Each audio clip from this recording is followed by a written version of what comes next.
Hello, everybody. So, I wanted to do a sort of long form discussion on self help philosophies and so called philosophies of work, i.e., what we used to call metaphysics in philosophical circles, or sort of life philosophies, or how to live more effectively, and all this sort of thing. And all these topics really form part of the subject that is metaphysics. So, when it comes to like the modern day iterations of metaphysics that we find in the world, we're talking very much about things like self-help literature, so called, and all this stuff really can be found also in ancient philosophical writings or ancient religious writings, even, or in the ancient writings that predate even what we've come to associate more with being philosophy as opposed to religion. So I'm going to sort of wax on, I think, about two major philosophies of work that I've managed to isolate, I think, and rather than doing what I think most self-help authors would do and merely writing a book about these philosophies of work, which I think I could do. I think if I really sat down with these ideas for long enough and put in enough effort to it, I could probably write a very, very good self-help book on this subject. But I'm going to give it all away for free. I think that's what I'm going to do. I'm going to make a point of doing so, and I'm going to just stick this out online for free on my channel, where anyone can watch it without ads on it and make no money from it at all. Because really, I think like when it comes to unpicking what lies at the heart of a lot of self-help, and sort of both roads that I'm going to identify here through self-help, um, they're both as charlatan. They both evince charlatanry and dishonesty, I think, to the utmost. And I think it's because it focuses on two main work ethics that I'm going to call the Protestant work ethic and the Catholic work ethic. And I'm sorry to be sort of so Western focused in this, but and this also has analogues in Eastern philosophy, also, i.e., Eastern religion, also, and it can be found in the different schools of Buddhism and so on and so forth. Whereas, like the Protestants among Buddhists, sort of like the Zen Buddhists, for example, where they have a discipline, and it's rather an austere, strict discipline. And Zen Buddhism is famously rather disciplinarian in character, whereas other forms of Buddhism are more sort of, shall we say, Catholic in their in their in their character. They're more sort of laid back and chilled traditionally. And it's a bit of an odd thing to try and associate with Catholicism, since Catholicism at times in history has been decidedly unchilled when it's been in business of burning women, for example, and so on. But sort of putting that to one side, yeah, we have sort of examples of self-help thinkers, shall we say, out there at the moment, such as probably the most prominent one at the moment is Jordan Peterson. Everyone seems to be watching his videos, and he's got so much content online. He's got an unbelievably prolific output in terms of his video content. He hasn't put out so many books, which is interesting. He's put out one book, which I believe is on philosophy of mind, and I've only read sort of the amount of it that I can read online for free. It was about the first 37 pages or so of maps of meaning, which I find a hideous book. Well, not hideous. I mean, it's just yet more postmodern philosophy, isn't it? Which is also something he bizarrely criticizes.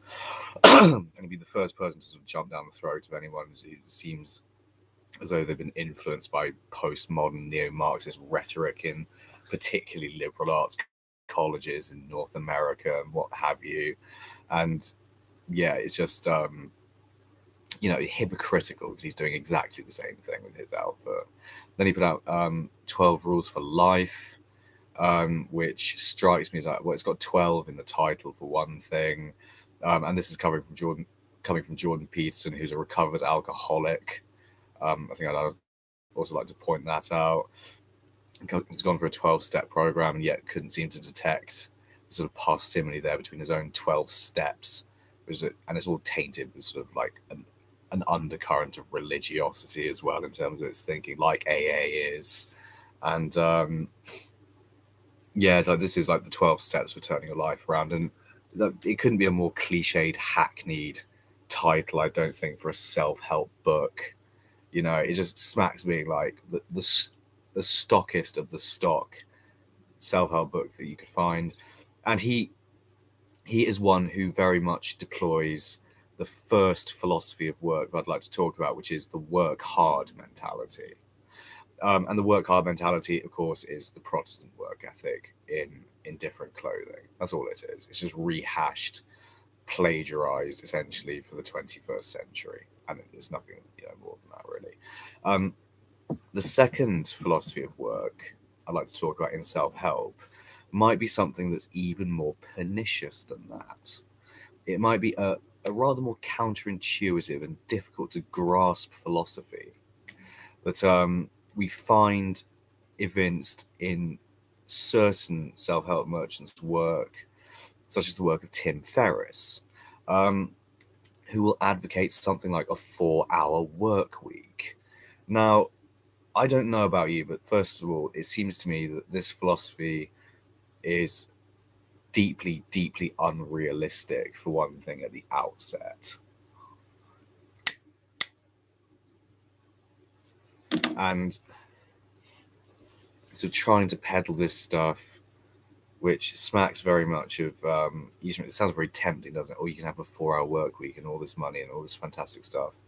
And you can be some amazing new rich millionaire sitting by a pool in some foreign land, just watching the digits grow in your digital bank account every single day as the money comes flooding in for whatever it is you're selling online. And I think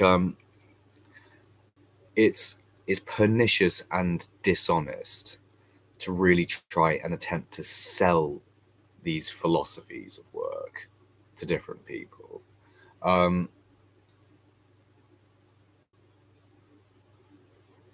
It's pernicious and dishonest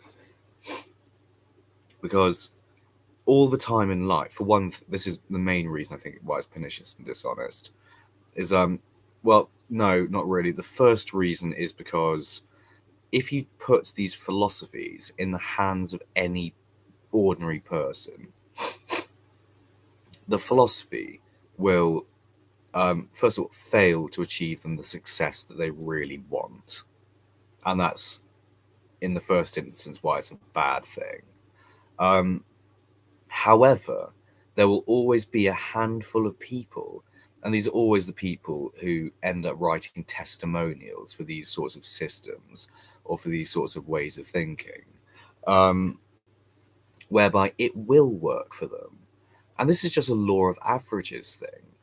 Because they get sold to so many people, you will always find a certain number of people who are always going to become successful in one regard or another anyway, and who may have read goodness knows how many self-help books, and tried many different things, and eventually something does work for them, and they attain a lot of money and they attain high status in society, and this sort of thing really does happen for them.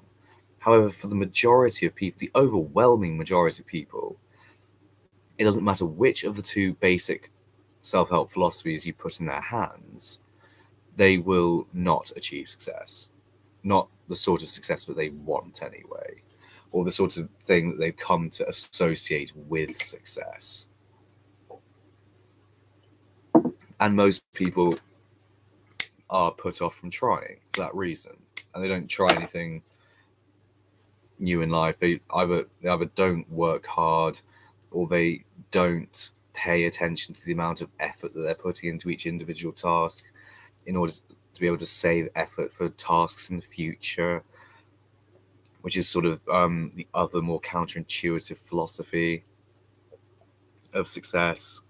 And but like really, and when it comes to the selling of self-help, I think, sorry, actually the major reason why it's dishonest these are two things that we're both aware of to varying or lesser extents anyway. To sell a self-help book that focuses on the first mentality, the work hard mentality, the work hard mentality is actually the work harder mentality. The work hard and you'll achieve success. It's conceptually, it's the most easy philosophy to grasp. If you work harder than everyone else, you're sure to excel them, at least in the fact that you're putting in more effort than them, and you're more likely that way to achieve success. That just strikes one as being very reasonable. However, like the outgrowth from that is that you have a glut of people, probably 100 people, every one person who goes on to become successful that way from having read the self-help book, who achieve success by putting in Herculean amounts of effort. And they burn out more than likely also after having attained whatever it was they were chasing. And everyone else burns out also in the process of trying to attain whatever it is, usually or they give up more than likely. And they for whatever reason, don't attain the success. So, and then obviously with the other mentality, it's too conceptually difficult to grasp. So people give up for that reason and stop short. I'm certain of potential successes, whereas they could be very successful, more than likely, I suspect. What I suspect is more likely the truth is you got this, on the one hand, philosophy of success, philosophy by way of success, or philosophy of how to work. On the one hand, put in the utmost effort, put every ounce of yourself into something and you'll get something out of it and you will be successful. And a lot of self-help gurus sort of speak like this. And then a lot of other people say is like, no, actually don't think like that. Don't follow that success trajectory at all. It's like there's an even bigger secret. And the really big secret is that you don't have to try nearly as hard as you think you do. And that is the other part of it. Yeah, a lot of the time, I think a lot of the time in the process of so-called finding oneself, what we're really trying to do is trying to uncover within ourselves those things which we can do spontaneously, easily, naturally, and with some proficiency.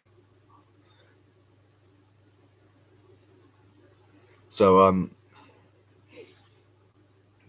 what we end up doing in that process, rather than going full bore after something, and rather than squeezing every drop of effort out of our capabilities to put in effort, what we end up doing is relaxing. And we do find that, we become better at something that way. And we start working more fluidly, and we start working more spontaneously and creatively. We regain control over our mental faculties as a result of, paradoxically enough, putting in less effort. And I submit that this place of perfect ease in what we're doing is the sort of place that we're all really trying to get to with work. However, when it comes to an ostensible philosophy of work, like the so-called 4-hour work week, that we can forsake work, whatever work is, and just reduce that to a mere 4 hours a week, and then spend the rest of the time kicking it by the pool and drinking mojitos or whatever it is. I suggest that that's deeply flawed. deeply erroneous, and it's symptomatic of misguided Western ambition to live a life, well, devoid of work to the utmost extent possible, and really just live a perfect life of leisure. I think it's total misguided ambition, and it's selling a dangerous dream to gullible fools, frankly. What I think is the truth of this sort of ideology is the truth of it is, once you begin applying the principles that will lead you to be able to work effortlessly, seamlessly, and be really in tune with what you're doing, in the way that great musicians and great dancers are in tune with what they're doing. And once you can start treating the whole of life this way, then you will want to do nothing but work. That's the point of it. And likewise, you'll be completely over this equally toxic attitude of the more effort I put in, the more success I can get, the more money, fame, recognition, so on I can get. I can get all of it for myself, me, I, and the more the more like bounties of the world will come flooding to me because I'm constantly putting in effort. I'm constantly trying really, really hard, and it's this try hard mentality, which completely blinkers you, by the way, and makes you, well, frankly, someone rather unbearable to be around also, and someone rather possibly bordering on the narcissistic, but someone who most people, I think, would consider somewhat egotistical. Somewhat egotistical, arrogant, a little bit of a show off. Someone who, yes, does have ability, but someone also for whom no one's really so thrilled about the fact that you have ability, if you see what I mean. So yes, you do gain victories out of the earnest pursuit of those, or the earnest pursuit of that route to quotation mark success. However, the victories that you gain out of that mentality are somewhat hollow, because ultimately we want people to be thrilled for us, pleased for us, and so on and so forth, and to sort of recline on a happy retirement of our own knowledge of great achievements, or our own great achievements, and also not to sort of take ourselves too seriously about that, and maybe just, and I'm alluding to sort of two figures I'm going to bring up in the course of this discussion, which involve tennis players, maybe recline in some modest house in the Swiss hills or something like that. And I may as well just get onto the point of tennis players now, because you can see this mentality evidence in different tennis players. And I really don't want to go around, for instance, calling Rafael Nadal arrogant or anything like that, or narcissistic or egotistical, but because he isn't. I don't think that's his personality at all. But the philosophy of effort that he's putting in there, he is clearly squeezing out every last ounce of effort when he plays tennis, almost, and so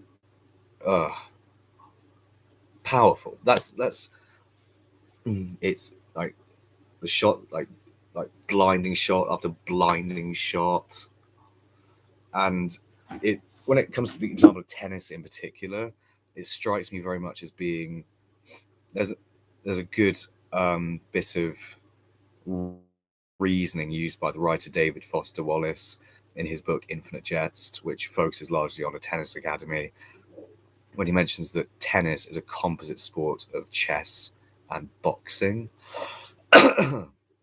So Rafael Nadal would represent one pole of the tennis player, which is the tennis player as boxer.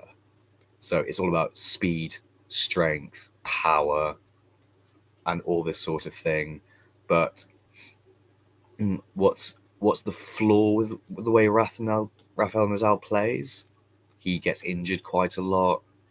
He does win the big tournaments. He does win Grand Slams. However, when it comes down to like his ability to prevent himself from getting injured, he can't really do it so much. He exposes himself a lot more to injury, as do other tennis players who fall into this type. However, there's another way of playing, which is, of course, the Federer style of playing, which relies on this philosophy of no effort.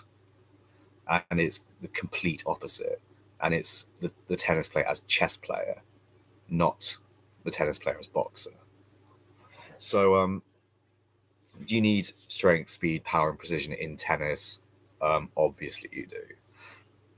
However, what you also need to have is the perspicacity of vision to be able to have a certain cognitive distance engaged at all times away from what you're doing.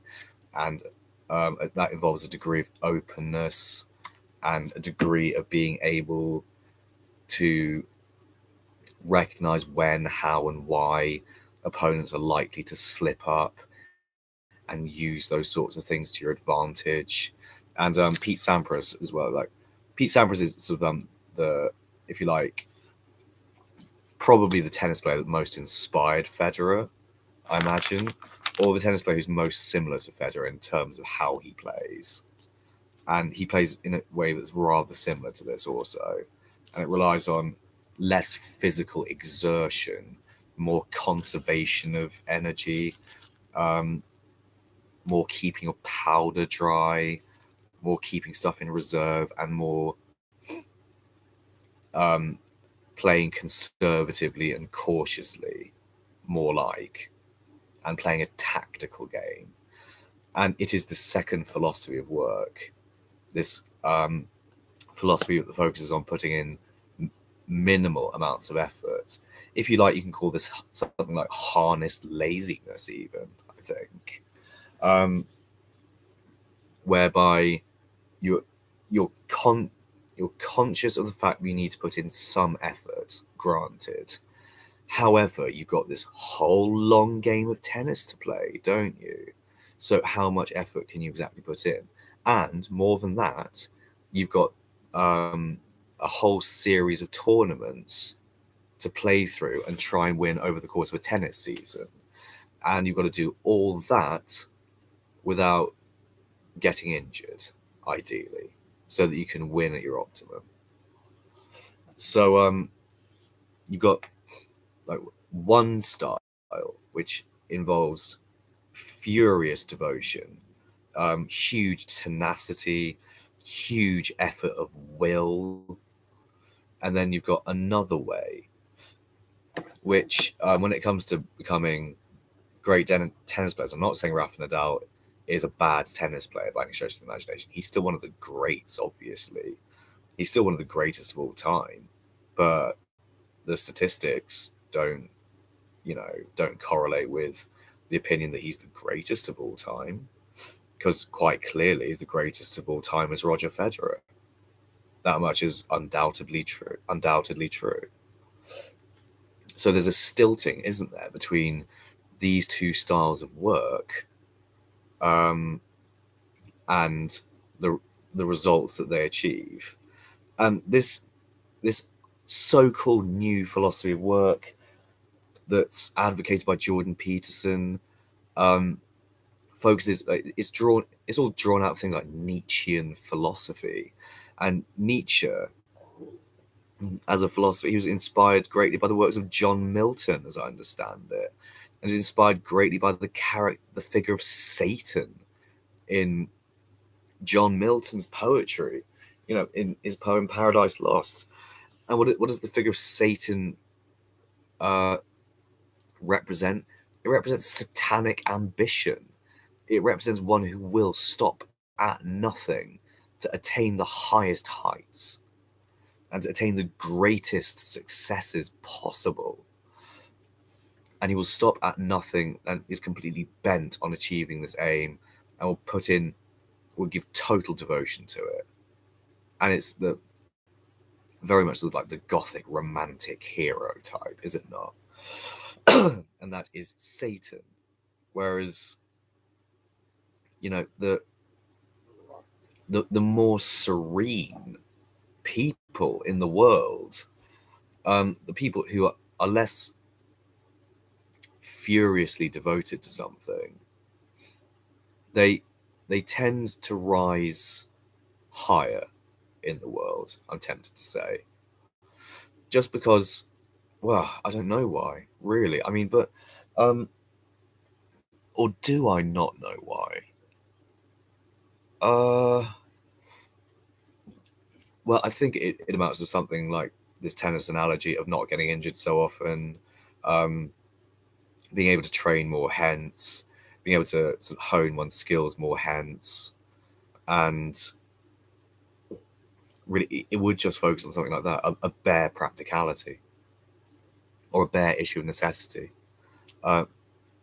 And yeah, an issue of not getting burned out, not getting overly tired, and saving yourself for the next round of the competition or whatever it happens to be. And it's not bound up so much with personality, because Rafa Nadal hasn't got a bad personality at all, but his style of play is very much is risky. You know what I mean? It focuses on taking risks. Federer's style of play is one that understands very well that it's all underpinned by statistics and odds and probabilities, and will seek to play in such a way as to manipulate those probabilities in his favor. Over the course of like an ATP tour or whatever it is. I think it's that, yeah. So like I think I'd sort of unpack in more detail how I started coming across this way of thinking and how I sort of came around to these ideas. So what I do at the moment, I work on a dairy farm, and the reason I got into dairy farming in the first place is not necessarily because it's what I want to do with the rest of my life, I don't think, but I felt, and I'm from a farming background as well, and my dad had always banged on to me about how he worked on dairy farm when he was younger, so as a teenager in his early 20s, and he sort of said, "Oh, it was the hardest thing that I ever did." And well, you never, and or as if to say, "Oh, you'd never be able to do that sort of thing, really," and like that, to put me down almost. And I think to prevent me from trying hard in life. And yeah, the thing I've learned about the job also is that at the beginning there is a period where, of course, you need to put in more effort with it and push yourself consistently to be able to keep up with the demands of the job. And it is grueling, and it's tough, and it's difficult, and it's difficult for all sorts of reasons. It's difficult because you have to learn how to do the job in the first place, many aspects of which are not like conceptually complicated to get your head around at all. But yeah, there are some more difficult things associated with it also conceptually. But yeah, it's not a hard job to learn, really, but it's a hard job to carry out. And I basically wanted to do it because it was a big challenge, or it seemed like a big challenge.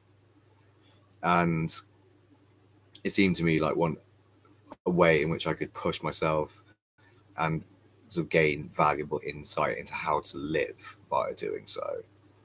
And the valuable insight that I think I've managed to glean from it is that because you don't really know what you're doing or understand the work so much in the beginning, doesn't mean that for your entire career in doing what you're doing or in doing a given job, that you need to constantly and consistently and tenaciously keep pushing yourself in order to be good at it. Because you do start to get to a point where it gets easier, say physically, the physical demands of the job, and the physical demands of dairy farming, milking cows, i.e., is there's a lot of physicality to it, and there's a lot of athleticism to it as well.